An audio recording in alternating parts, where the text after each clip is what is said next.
দেখে এই লোকটা কোথায় যায়। আব্দুল্লাহ ইবনে মুবারক রাহমাতুল্লাহি আলাইহি লক্ষ্য করে দেখে ওই লোকটা পাহাড়ের দিকে চলে যায়। পাহাড়ের দিকে যাইতে যাইতে একটা বাড়ির ভিতরে ঢুকছে। ওই বাড়ির লোকটা গোলাম বিক্রি করে। ওই কালো কুচ্ছিত লোকটা ওই বাড়ির গোলাম। ওই বাড়ির ভিতরে ঢুকে গেল। সন্ধ্যা হয়ে গেল। আব্দুল্লাহ ইবনে মুবারক ফিরে চলে আসলেন। পরের দিন সকালবেলা আব্দুল্লাহ ইবনে মুবারক রাহমাতুল্লাহি আলাইহি ওই লোকের বাড়িতে চলে গেলেন। যাইয়া দাঁড়ায় আছে। এই বাড়ির ভিতরের মালিককে ডাকতেছে, আপনি একটু বের হন, আমি আসছি, একটা গোলামের প্রয়োজন, একটা গোলাম কেনার জন্য আসছি। আব্দুল্লাহ ইবনে মুবারক যখন গোলাম কেনার জন্য গেল, ওই বাড়ির মালিক একটা গোলাম নিয়ে আসলেন। অনেক হৃষ্টপুষ্ট, সুন্দর সুন্দর সুঠাম দেহের গঠন তার, এরকম অধিকারী অনেক সুন্দর দেখা যায়।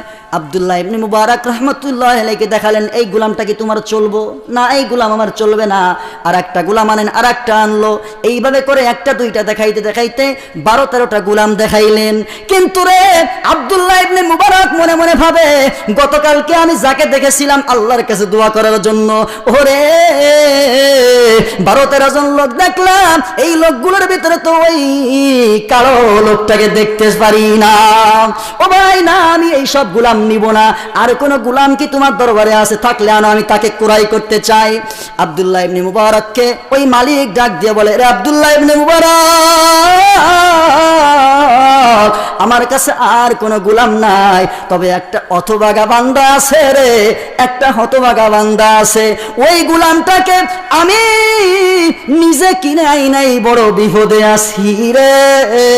ওই লোকটাকে কেউ কিনতে চায় না। ওই লোকটাকে আমার কষ্ট করে খাওয়াইতে হয়, কষ্ট করে পড়াইতে হয়। ওই লোকটাকে আমি কিনে আই না, বড় বিপদে আছি। আল্লাহর বান্দা চিনতে পারে নাই লোকটার কি দাম, চিনতে পারে নাই। লোকটা কালো, কিন্তু আল্লাহর কাছে দাম আছে না নাই? আব্দুল্লাহ ইবনে মুবারক বলেন, লোকটাকে একটু আনেন তো।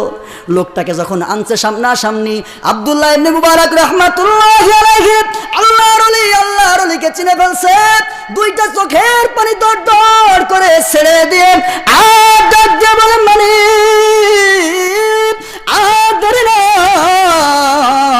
এই গোলামটা আমার বড় চয়েস হয়, এই কালো গোলামটা আপনি আমার কাছে বিক্রি করেন। মালিক এইবার মিষ্টি হেসে দিয়ে বলে, আব্দুল্লাহ রে, তুমি আমাকে হাসাইলা, এই গোলামটা কেউ টাকা দিয়ে কিনতে চায় না।